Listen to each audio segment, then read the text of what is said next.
Ladies and gentlemen, good day and welcome to Q3 FY26 earnings conference call of Zaggle Prepaid Ocean Services Limited.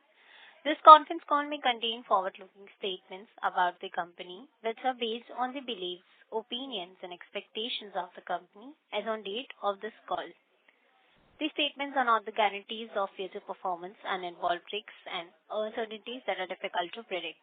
As a reminder, all participant lines will be in the listen-only mode, and there will be an opportunity for you to ask questions after the presentation concludes. Should you need assistance during the conference call, please signal an operator by pressing star then 0 on a touch-tone phone. Please note that this conference is being recorded. I would now hand the conference over to Dr. Raj P. Narayan, Executive Chairman, Zaggle Prepaid Ocean Service Limited. Thank you, and over to you, sir.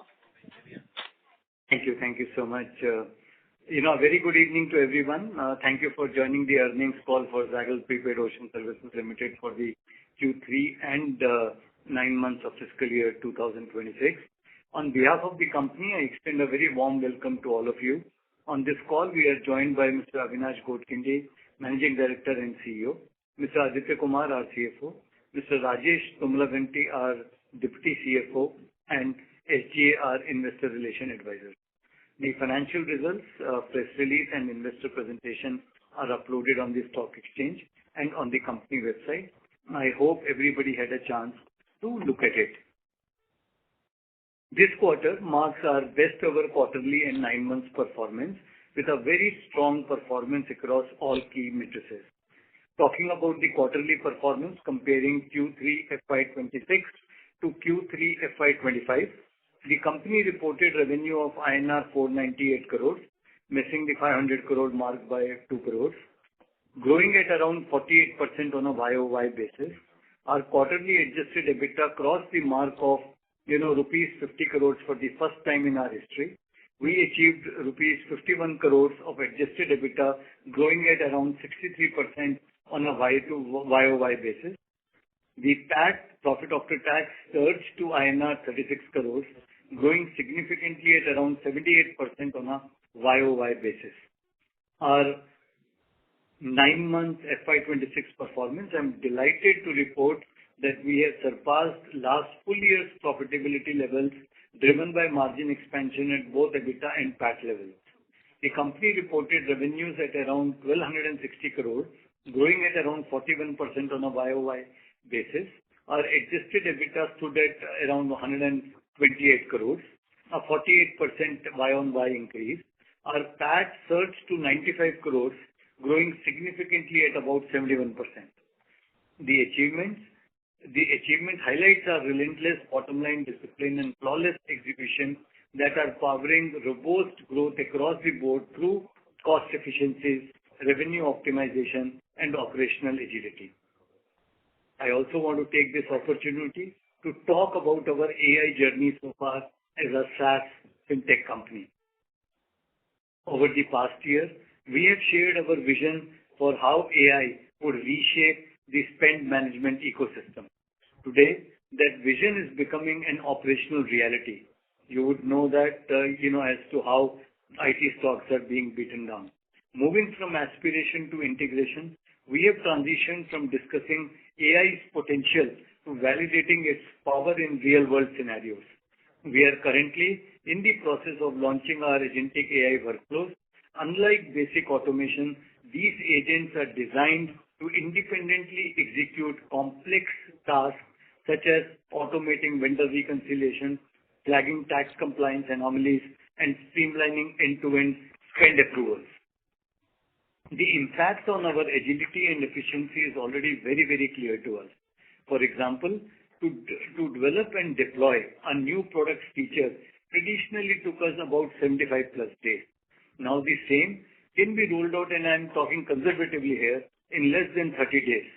By significantly reducing our production time and time to market, we are just not working faster, we are becoming more responsive to our customer needs and accelerating our path to a full-scale rollout. So by cutting our development cycles by more than half, we have turned speed to market from a goal into our greatest competitive mode. One thing which is very clear to us is R&D will always help the company to stay ahead and remain competitive and ahead of competition. Now, I would like to give an update on our acquisitions and investments so far. Our existing acquisitions and investments continue to deliver exceptional performance. For Greenedge, we saw a very strong Q3 FY26 performance, achieving a revenue of 29 crores with healthy margins. Since our engagement began, Greenedge has been able to leverage the Zaggle's network extremely well in scaling up their revenues for 9 months FY26 to INR 65 crores as compared to entire FY25 revenue of around 36 crores, already showcasing that how our synergies kick in. Greenedge has also strengthened its partnership with Amex by extending its domestic and international golf programs by another 3 years. Concurrently, Greenedge has strengthened its partnership with NPCI to enhance their existing benefits platform while also developing a new suite of innovative programs. Before we go to tax planner, I am pleased to announce that as per the draft, and these are draft income tax rules 2026, employee tax benefits have been extended to the new tax regime, which is a huge kicker to us in terms of not only adding more corporates to our kitty, but also to be able to enhance the entire consumer base. In addition, the proposed rules also indicate higher permissible values for meal gifts, meal benefits, gifts, and certain other allowances, creating great opportunities for us. We see this to be a significantly positive development, not only for tax planner, but also for our safe business in the years to come. For tax planner, this year has been focused on building a solid enterprise pipeline and building out products on salary structuring, TDS, GST, and JUGS, which is for gig workers' wellness, which has worked very well in tandem with our existing Save, Propel, and Zoyer proposition. With a strong client base, including Accenture, Novo Nordisk, Bosch, HCL, amongst others, we expect tax planner to deliver significant growth in FY27. Now I'll come to mobileware. Now mobileware is rebranded as 86400.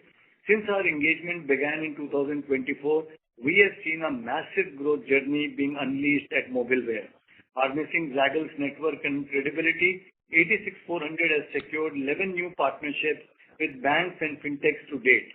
With Zaggle support, 86400 has also onboarded several banks as customers throughout the entire period. Fueled by these partners and clients, 86400 is seeing a massive surge in its revenue from INR 17 crores in FY24 to have already surpassed INR 50 crores in YTD FY26, and we are hoping that they would cross about 65 odd crores this year.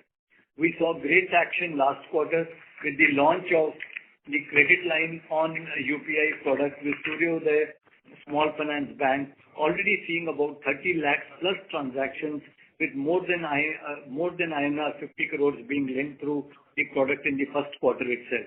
And this will only increase in the future. Now I would like to give you an update on the ongoing acquisition.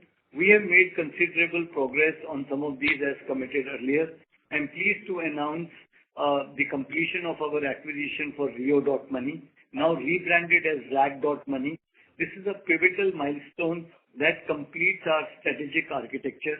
One of the questions our investors have asked us constantly is how are you going to monetize the existing base of customers and consumers? Historically, our growth has been fueled by three distinct pillars: enterprise clients, banking, and network partners, along with the merchant ecosystem.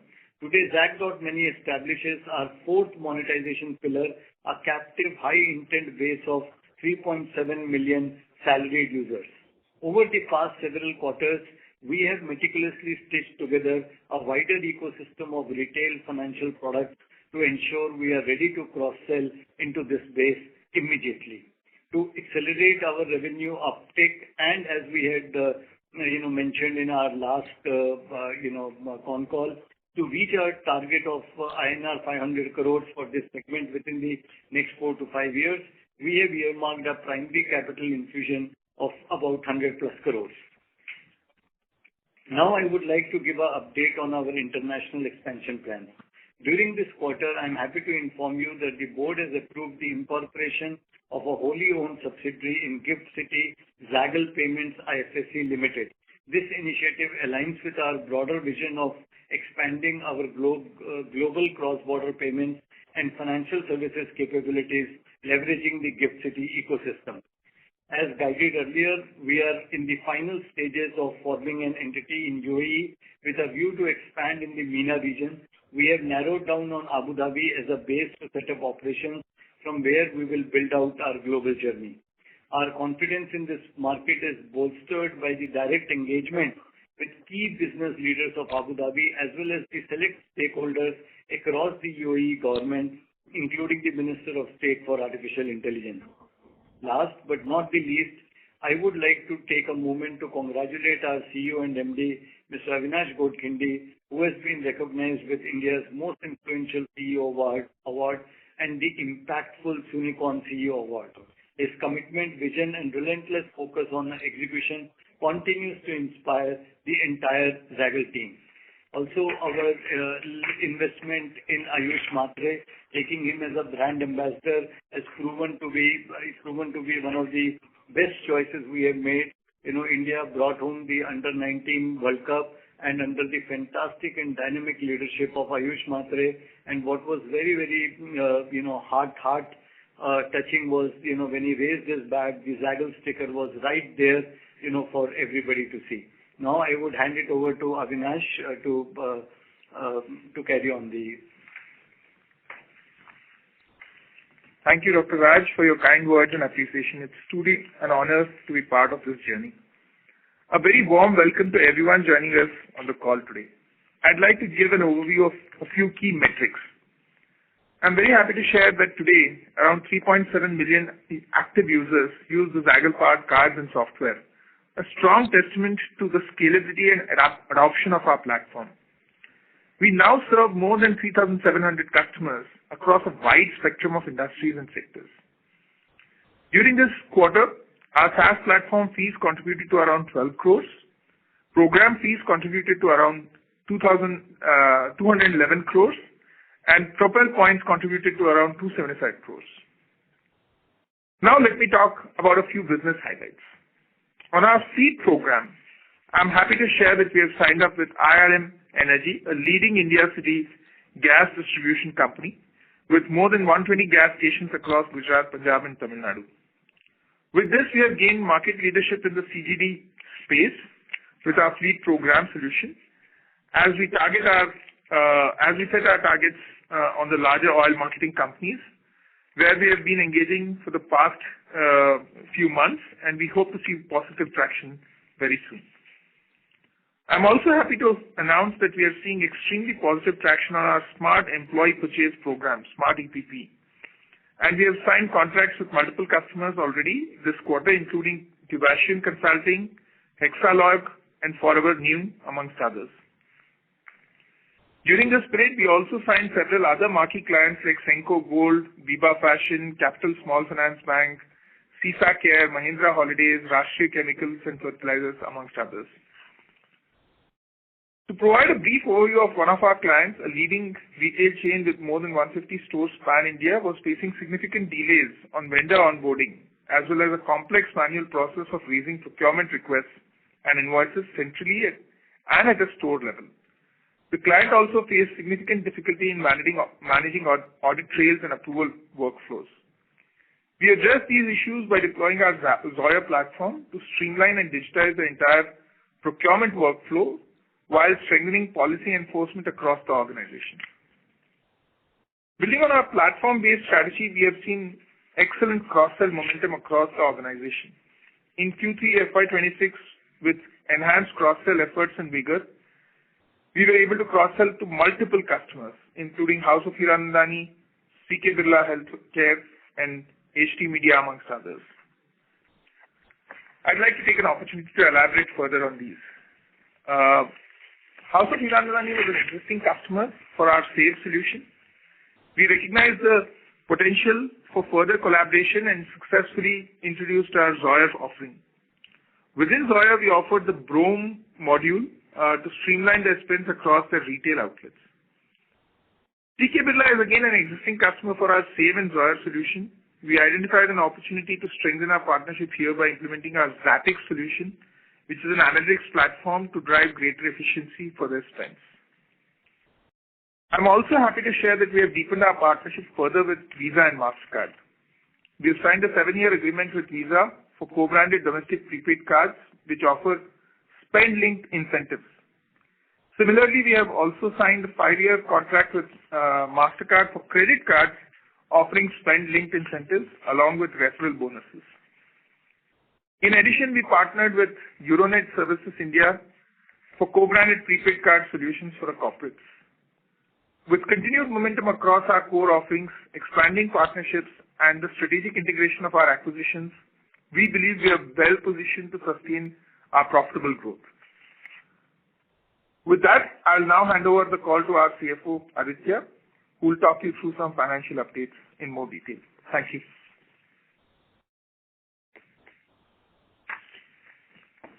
Thank you, Avinash, and a very warm welcome to everyone on this call.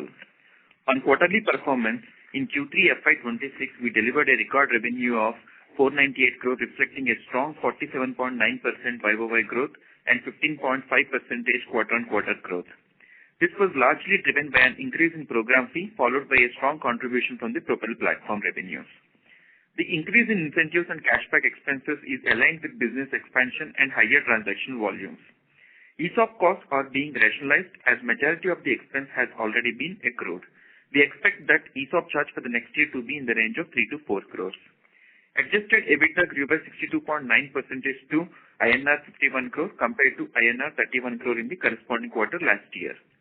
PAT increased by an impressive 77.7% YOY to INR 36 crore, our highest ever, with margins improving to 7.2%. Cash PAT, which includes net profit along with depreciation, amortization, and ESOP expenses, stood at 46 crore, marking a 76.1% YOY growth. Regarding the recent labor code changes as notified under the law, we expect only minimal impact on our operations.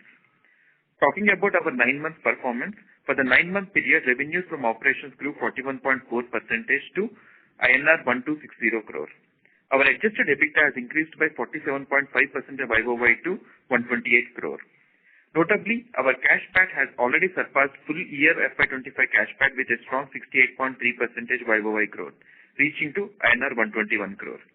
On working capital, we are well on track, and as guided, we will see break-even for FY26 and OCF turning positive in FY27. With that, I would like to conclude my update, and we are happy to open the floor for questions. Thank you. Thank you very much. We will now begin the question and answer session.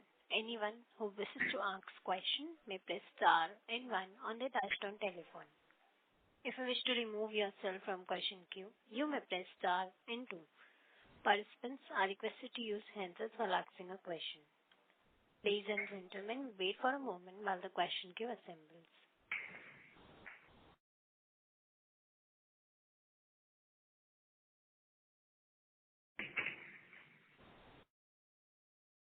The first question is from the line of Devesh Kasliwal from Antique Stock Broking. Please go ahead. Thank you. Congratulations, sir, on a good set of numbers. Just wanted to check in the consolidated segmental revenue, we have our platform fees as around 79 crores. So that is a substantial jump from 12 crores. So I just wanted to understand why that jump is and bifurcation between organic and inorganic in that. Very small change in regrouping that has been the new updated financials have re-updated in stock exchanges. Oh, okay. Okay, not a problem. Second thing was I wanted to understand the business as well as economics of the lease and the procure and lease mobile phone, that smart EPP that you're talking about. Just how does it work and how are we making money, the overall economics on that front? Yeah, thank you for that. I think There's substantial margins there, simply because there's a lot of benefits that you get in terms of savings, both on the income tax as well as the GST. And our commissions are also fairly thick, if I may say that, on that program. It's a highly profitable program for us. So the working capital is used by us in this, or like we are procuring them on our books, will these be as assets and then we'll be leasing it out to the employees of the company that we have signed the contract with? Am I right in that? No, there's no working capital deployed from our end. The leasing partners are partners like Tata Capital. We just signed up and we announced in the investor deck as well, Geo Finance. So the leasing would be done by leasing companies. And we have zero working capital that gets deployed in this solution whatsoever. Okay, got it. And last question from my side. Just wanted to, and I know you don't disclose the cash flow from operations at the end of third quarter, but given last quarter was festive and we were giving points for like to our customers, just wanted to understand how much of that has already converted into cash in the current quarter, if you could give some number in that. Okay. Yeah, we are back on track, and we are on track with our guidance that Aditya also shared that we'll break even for sure by the end of this year, and next year we hope to be significantly OCF positive. Okay, got it, sir. Thank you so much. Thank you. Ladies and gentlemen, in order to ensure that management is able to address questions from all the participants in the conference, please limit your question to 2 questions per participant. Do you have a follow-up question? We request you to rejoin the queue. The next question is from the line of Deepak Podar from Sapphire Capital. Please go ahead. Yeah, I'm audible, sir. Yes, Deepak. Yeah, thank you very much, sir, for this opportunity. Sir, I just wanted to understand the employee cost in this quarter on quarter, it was higher by about 3.2 crores. I mean, is there any one-off there? I mean, what led to the increase? So there are some one-off payments which were given to certain employees in terms of the regrouping of the structure, but this is not linked to the new labor code impact, etc. What is the amount? So amount is around 2.1 crores. So 2.1 crores. So I mean, going into next quarter, This will not be there, yeah. Yeah, 2.1 will not be there. Okay. Understood. And in terms of free cash flow generation, I mean, you mentioned fourth quarter will cash break even, and from FY27 we'll have cash positive, right? Absolutely. That's what we have communicated, yeah. Understood. And in terms of, margins, we have iterated in the past as well, a 1% kind of quarter YOY increase for next 3 to 4 years to have eventual target of 14 to 15%. So, this year, if we exclude ESOP cost, our margins we're not looking at 100 basis point improvement, right? So where do we see it? See, the 100 basis points was never going to be, a linear step-up function, and that we sort of clarified as well. So there'll be some years where the growth is much higher, like right now we are seeing on a much higher base, we are seeing it may be lower, but overall our guidance has been that we'd be in that, adjusted EBITDA of about 14 to 15% in about 5 to 7 years is what we've guided, along with $1 billion of revenue. That's been our guidance. So let's see where we land at the end of the year. But the margin expansion is quite significant as we're seeing, and the momentum is strong there. Okay. So you're saying 5 to 7 years, $1 billion revenue with 14 to 15% margin rate. Correct. Okay. And in terms of revenue CAGR, this 40-50% that we are expecting for this year, right? FY26. So that CAGR we can, that's the CAGR we should look at over next 3-4 years? See, the guidance that we've given of 40 to 45% growth for this year is all organic, all domestic. Mm-hmm. This doesn't include the growth that we are seeing in our acquisitions like Edge, but I wouldn't hazard a guess whether the next year growth would be the same, higher, lower. Right now, our guidance stands for this year. But as I mentioned, it's only domestic and it's only organic. So there's a lot of hopefully upside that comes in from both the international opportunities as well as the acquisitions in the coming years. Correct. I got it. I think that's very helpful, sir. I wish you all the very best. That's it from my side. Thank you. Thank you. The next question is from the line of Sachin Dishtek from JM Financial. Please go ahead. Hi, Avinash and team. Congratulations on a great set of results. My first question was on this customer wins, right? So you guys do highlight significant number of customer wins happening during the quarter in multiple press releases. Is there a way for us to read this? Is there a way for us to think of it in numbers? I mean, if you can provide any color on that piece, will be really helpful. Yeah, I think customer wins, the ones that we speak of are typically the ones where we see significant growth potential in those accounts in the coming years, right? So these are larger contracts, more important contracts for us strategically as well, where there could be more cross-sell and upsell. Beyond that, Sachin, it's very hard for us to give a rupee or a dollar number on our contracts because the nature of the business being SaaS, it's very dynamic as to how much is the usage of the platform. And similarly, on the transaction side, we cannot necessarily predict how the spends of the company would be for the coming month or quarter or year. And that's where a lot of the upside also comes because many times the buoyancy is there in the business and customers' business, and that reflects in our numbers. So that's there's an upside to that as well. So I mean, just a request, if it's possible, maybe if we can do some sort of quarterization data on customers and start sharing that in a quarterly PPT for people to see how the existing customers and new customers are ramping up on the platform might be helpful. My second question is on the Rio.Money side and the acquisition side. Any update there on where we stand in terms of doing these ramping up those businesses? Yeah. So on Rio, the transaction is closed. The company has now been rebranded as Zaggle.Money from Rio.Money. So the cards are now in the market. Co-branded cards with Yes Bank are now branded with Zag. The whole idea is to be able to leverage the large employee base, about 3.7 million active users on the Zaggle platform, which keeps growing, and our access to a much larger employee base through our corporate customers. As we've clarified multiple times in the past, it's very rare that if a company has 100 employees, all 100 employees are on the Zaggle platform and using it because all of them may not be filing their reimbursements, etc.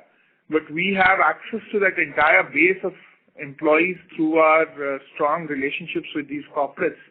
And we'll leverage that to be able to reach out to a much larger audience in a much more cost-effective manner, right? And the draft IT guidelines and regulations again provide a great fillip to that because now with the new tax regime also including the meal allowance, the gift allowance, and fuel allowance, and all the other allowances, obviously a lot more employees from our marquee customers would sign up to be part of the Zaggle platform.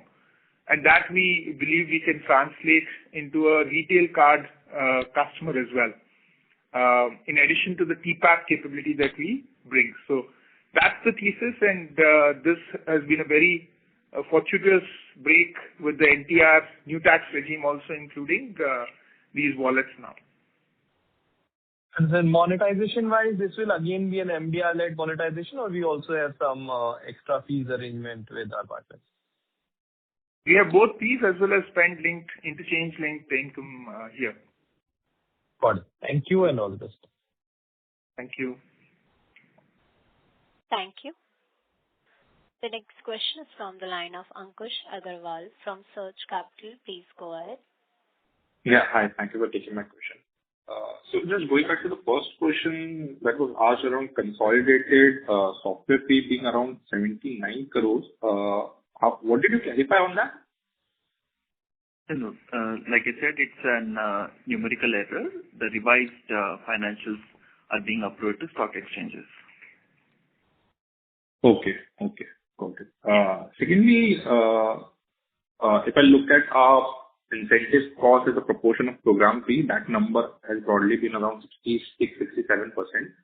So, how are we looking at that number changing in the long run? Do you believe it will stabilize at this number, or over time, as the growth sort of moderates on the program fee, we can expect some kind of leverage on that number? Yeah, absolutely. There is a lot of opportunity there for that number to come down in the coming years. And we estimate the steady state in about 5 years would be in the range of about 50%, there or thereabouts, as a percentage of program fees. Okay. But if that is going to happen, if that is going to come down from 67% to 50%, shouldn't our margin outlook be much higher? Because that is the biggest part of it. If I look at net revenues, that's like 58-59% of our overall cost now. See, look, we always try to give you a conservative view on our projections. You're absolutely right that there is potential much higher upside, but there is also the possibility that some of our other costs would also over time increase, right? So we don't want to give you a view which is very overtly optimistic, but yeah. Got it. That was it. Thank you. Thank you. A reminder to all the participants, you may press star and one to ask question. The next question is from the line of Shrenik Mehta from Indo Wealth. Please go ahead. Hi. Good afternoon. So I wanted to check on a little bit of a longer term view. So we have fantastic growth in the last few years, but in spite of this growth, we are probably looking at a negative or a very low cash from operating activities. And we still have a fairly low number as far as the ROE of the company is concerned. So if you want to have a situation where we can get a compounder, which is say 30-35% kind of a compounder over the long run, which certainly looks to be the case here, you would need to raise this ROE closer to 25-30% and also have a very high ratio of the operating cash. So I know it's a very rapid growth phase, but do you see a situation where we are able to see these numbers over the next few years? What's the glide path that you look at? Point very well taken, sir. I think you're absolutely right. These are matrices that we internally focus on, whether it's operating cash flow or the ROE. Some of that obviously will improve with the deployment of capital that we raised. Some of the investments have been extremely successful, like Green Edge, where we're seeing a fabulous performance by the company and spectacular returns. And we hope to deploy that capital sooner than later to be able to generate outsized returns in the coming years. So we are acutely aware of the need to deploy that capital in a very effective manner, and we are at it. Okay. You want to put some frame to it, like 4 years, 5 years, or more than 5 years, something in that range, or?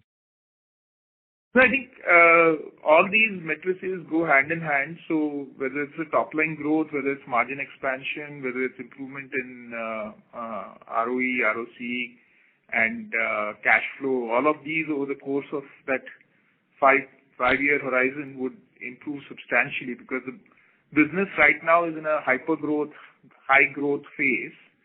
And as the business captures more market share and we become much more, established, not just domestically, but across markets, a lot of this operating leverage and, those sort of things start to kick in a big way. Yeah. Okay. And the second question was about the use of AI. So you've mentioned this in your presentation as well. Any specific one major use case that you could share which could demonstrate a significant, benefit to the company already, which is getting accrued? So a lot of work is happening in reconciliation to automate reconciliations. Okay. Reconciliations are most painful in this spend management universe. And in general, typically if you talk to any CFO, she's likely to say recon is a major concern or headache. And especially when you are a large enterprise, which is the case with a lot of our customers, there are multiple systems and platforms that they have, and those generate outsized amount of data.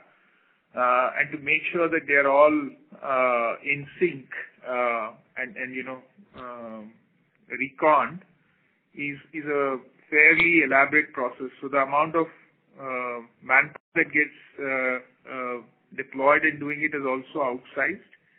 And there are a lot of reconciliations that you have with your payment systems, with the ERP data, some other data that you might be getting from your CRM, etc. So all of those recons in the coming years will be able to get it done through the agentic AI platform and the AI capabilities. Okay, wonderful. So congratulations again for great set of results. Keep up the great work. Thank you. Thank you so much, sir. Thank you. The next question from the line of Rohan M. from Equirus Securities. Please go ahead. Good evening, sir. Thanks and congrats on good set of numbers. Just to reconfirm the disclosure that you're changing, that Concall numbers for Propel revenues is also getting updated? Yes. Yes, okay, so that's Propel numbers are getting updated. As from this quarter onwards, there'll be consolidation from Greenedge numbers too. That got in touch. Sure. And I just want to understand what is the take rate in the Greenedge's gift card business, and what proportion of its revenue is coming from gift cards? So basically in Greenedge, the business is golf privileges and NPCI privileges, right? So that's a lot of redemptions that the Plat and Select credit cards and debit cards base of RuPay, which is growing rapidly. These are points given to cardholders linked to their spends, and they redeem it for vouchers and other privileges like golf, etc. So within this, there's not too much of the gift card part of it, Rohan. But of course, there is some consumers still try to redeem it for a gift card. Sure. So I was just trying to understand if we consider these golf privileges and others as a cost, what was the net take rate in that business? Just trying to understand on a console basis, how should we look at the net revenue in the Propel business, adjusted for the cost of acquisition or servicing of these incentives or the benefits to the customers? Yeah. So as you're aware, as per Ind AS, we have to do the similar accounting, whatever we have to do it in Zaggle, gross revenue basis. But what we have done is we started to give to investors and readers on net numbers basis in our investor presentation as well. So we will do the similar thing to Greenedge numbers too. But in the presentation is on standalone, I believe. Yes. So to answer the question, Rohan, the margins there are higher because golf is a very super premium category, higher than the Propel points margin that we make on vouchers. There the margins are much higher. Got it. And like last year in 4Q, do we expect volume incentives also to come in? So this year, the take rates in gift card has been around 4.8% in 9 months, which is 4.1 last year. So just wanted to check there. Yes. The some of the ORCs have started to kick in this quarter as in Q3. Overriding commissions that we get for hitting thresholds with merchant brands, and some of them will come in the next quarter. Got it. And just want to understand your thought process on branding and what kind of annual budgets do we run? Because as I understand, probably we are also advertising in World Cup also. So this may have an impact on 4Q OPEX. So just want to get a thought. And next year, how should one think on this cost? No, I think the branding is as an investment is something which we see us doing in a very calibrated manner, Rohan. And any of these opportunities that we tap into are, done with extreme care to make sure that the return on investment is outsized. We are very particular that, this, the overall size of investment is very reasonable, and B, the returns are outsized. Sure. And lastly, the increase in depreciation, there's no one-off. This was the steady state incrementally. Correct. Okay, sure. Thanks. Thank you. The next question is from the line of Piyush from Narang Family Office. Please go ahead. Hey, hi team. Congrats on great set. The first one is on acquisitions. So anything nearing term sheet, and what's the update on the other ones, Dice and other ones? So as we mentioned, Dice, we are on the cusp of closure. So we should be closing that transaction very soon. And other term sheets, etc., we'll let you know as things play out. You'll hear from us. Yeah. So anything in this year, or it's going to be next financial year? I wouldn't want to make any commitments on the call here, but as soon as we sign, of course, Sure. The second one is on any qualitative commentary you want to give on current take rates, where are they moving, and what kind of a growth do we see in the GTV spends on our platform. So any color you want to give there, that how we are seeing the payments on UPI from our platform? Yeah, I think the good part about UPI payments is that overall there's a realization in the ecosystem that UPI cannot be subsidized by the government forever, right? So already there's interchange on credit cards, which is the full interchange for transactions above 2,000. In prepaid, there's an interchange for 1.1% for transactions above 2,000.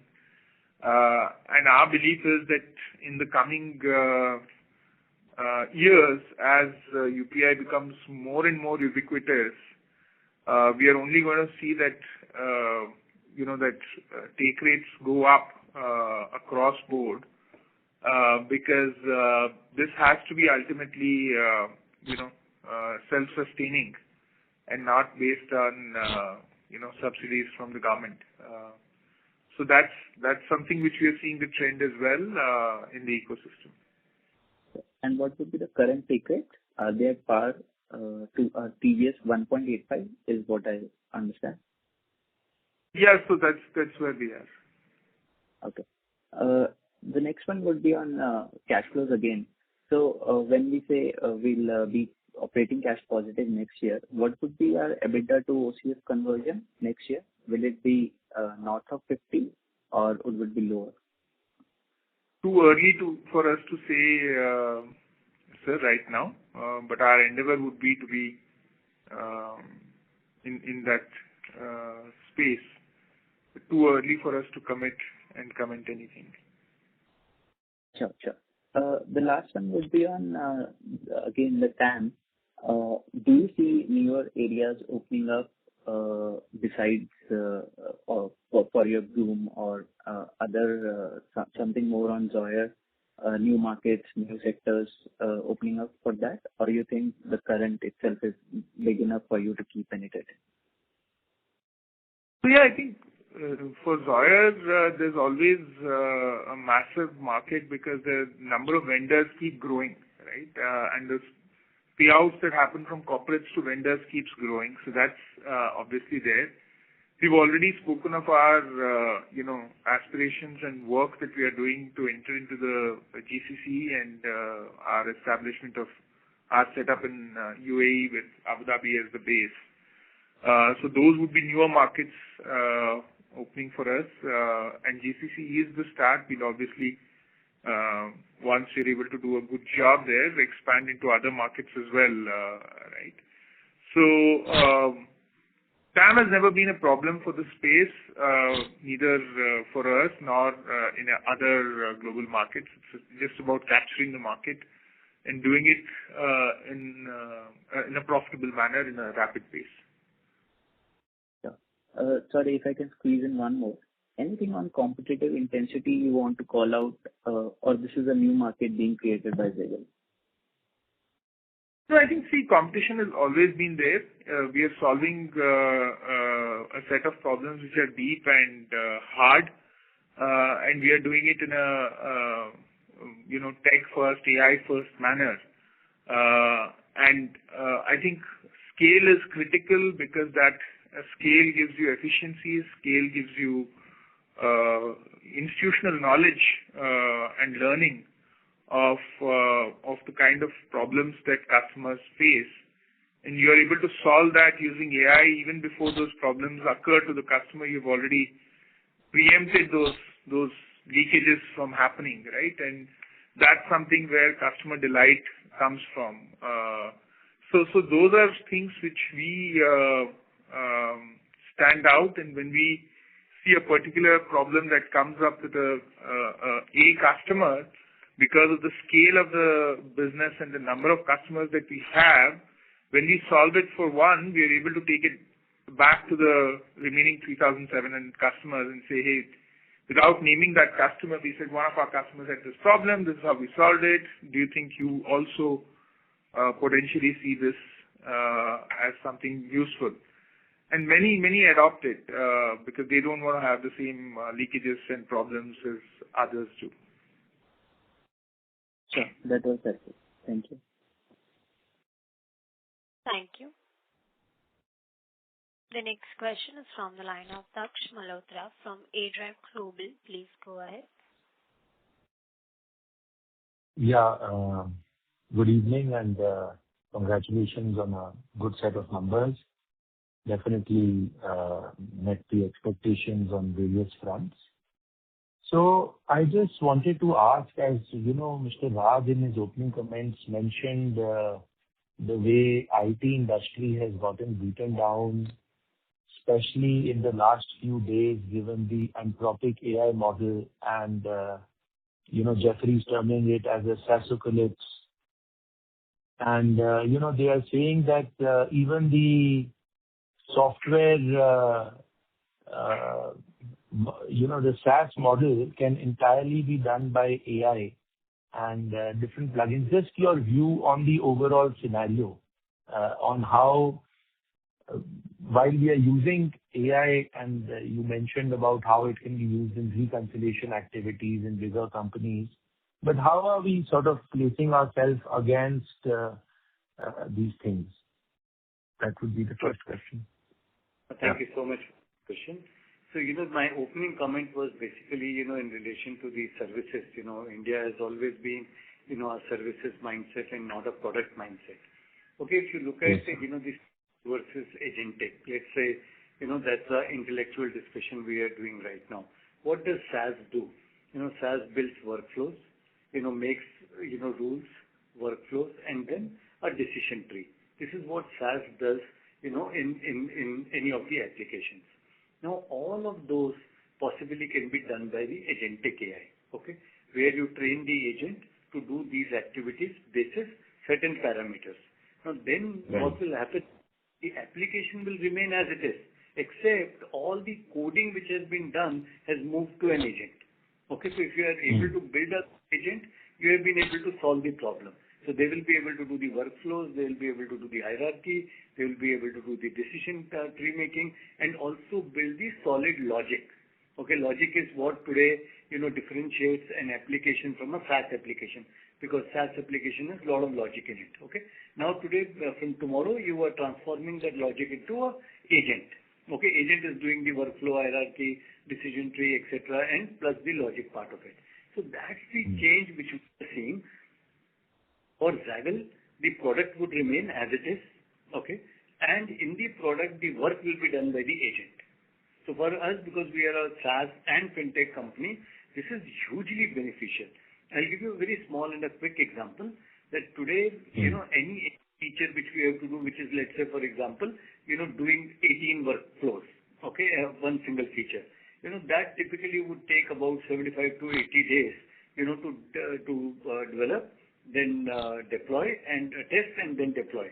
Today we are able to do it in less than 30 days, and to be very candid with you, as we improve, we should be able to do it in less than 10 days. Okay, so that's the efficiency which is from 80 days. If it comes down to 10 days, you imagine you are able to reach to the customer faster. B, you are able to also see that the cost of production of that particular feature is much lower. So there are benefits both ways, and if you see, we have considerably downsized, our IT team. Okay, keeping in mind that more and more AI we are using, the better results we are seeing. And today with Claude Code, which has just been released, or Anthropic's Opus, it's on the platter for you now, and it will only improve. It will not go back. This is what we have been saying for the last one, year or so, that R&D will have to spend a little bit money, but this would help us in becoming better in the future. And what I see in next 6 to 9 months, this will only accelerate. Okay, so basically for us, this will be more of a tailwind, given our nature of a fintech business also. We can reduce our headcount and, okay. 200%. So not a threat in any way for our organization, for Zaggle. No. In fact, if I have to very candidly tell you that entry-level jobs, we used to do, let's say, a form we had to build. We will tell, a programmer, okay, build this, developer, build this form. To build one form, or, he'll take about 4 days. Today we do it under 10 minutes. Right. Very helpful, sir. Just one more question. Given, and I understand people have asked the cash flow question and working capital question, but given the rapid growth we are seeing, and we have, relatively raised cash by diluting little bit of equity in the past, are we planning to dilute any more in the time to come? Not really, not looking at, diluting any equity right now. We have enough cash in the bank, and, the deals which we are looking, we just want to do a good deal, as we have done in the case of Mobileware or, Greenedge or TaxSpanner. Just want, accretive deals for us, looking at their growth rates. We are amazed that, that they had the propensity to grow at that pace, and they were not growing, and with that help and support they are doing. So right now, not looking at diluting any equity. We have raised enough money, in fact, more than what we wanted to raise at that point of time, and self-sufficient right now. Right. So because I saw that we had some 445 crores odd cash in our hands from the previous raise. And so yes, that's sort of, I think, a big concern at the street, that we are diluting, we are not getting enough positive operating cash flow, and diluting or raising equity to get our cash flow needs met, which probably is acting negative against our existing. We raised money, which was in the, December a year back, roughly 14 months. And, we have not, post that, we are only looking at great opportunities. That money was also raised purely for acquisition purposes, and that's what we have been constantly looking. And it's a process. See, now we have operating leverage will kick in. We'll again reach one stage where may use some of this 445 crores, there. And then again, we will reach one more level. Imagine, we were 371 crores when we went to, in 2023. Today, we roughly will close at about 1,700-1,800 crores. That's like 5x jump, which has happened in less than, 3 years. No, commendable, sir. On growth, it is commendable. Just that, we don't press the brake, but we press the clutch on the growth and just press the pedal on the cash flow so that the whole economics looks better. Just that. Thank you very much. Is that the idea and thought is that, and we'll work each process. It's not like one shot will solve everything. We just need to play it, a little bit neatly and deeply, and then we'll reach. We are very, very much aware of the concerns on positive cash flow, and every day, trust me, we are working on it, to make it happen. Thank you so much, sir. Wish you guys all the very best. Thank you. Thank you. The next question is from the line of Rudraksh Kala from MB Investment. Please go ahead. Hi, good evening. Firstly, I'd like to congratulate the management for posting a good set of numbers. I did a comparison, and the top line is up 15% Q-on-Q, but the PAT is only up in the ballpark of 9 to 10%. We've also seen a sharp uptick in cashback and incentive spends. Can you explain this, what drove this, and whether it's a one-off or a continued trend? And if it's a one-off trend, when do we expect it to normalize? So, we look at our business from a YOY basis because there is seasonality. So the Q-on-Q numbers don't necessarily educate that much, to be very honest. Having said that, there is seasonality. Q3 being a critical quarter for us does include some, significant incentivization as well. And I would urge you to look at the incentives in line with, what the historic numbers have been. So going forward, is it a continued trend or is it gonna, even on a Y-on-Y basis? Gradually, of course, as I answered in the previous question, we see in the medium term this coming and stabilizing at about 50% as a percentage of the program fees, right? That's where we are headed towards. But right now, this is a space where we are growing rapidly. So that's why we are seeing this to be at these levels of about 67%. Right? All right. Also, could you share an update on collections and cash inflows from already realized business deals, particularly contracts where work is completed, and what is the cash conversion, or are we expecting it in the next quarter or not?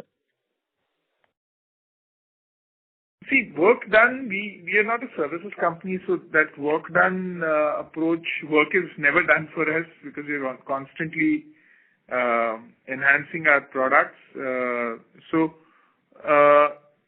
There are, of course, customers who are going live every day, and that's a cycle that completely depends on the nature of the complexity of the product and what product they choose from our platform.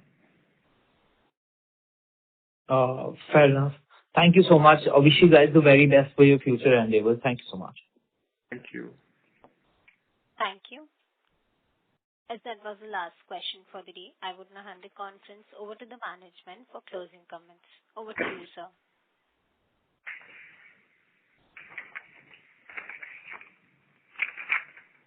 Thank you all for participating in today's call. We hope we have addressed all your queries and provided valuable insights. We remain optimistic and focused on the future growth and the profitability of the company, and we are excited about the opportunities ahead. For any further information, we request you to get in touch with SGA, our investor relations advisor. Thank you, and have a nice evening. Thank you. On behalf of Zaggle Prepaid Ocean Service Limited, that concludes this conference. Thank you for joining us, and you may now disconnect your lines. Thank you.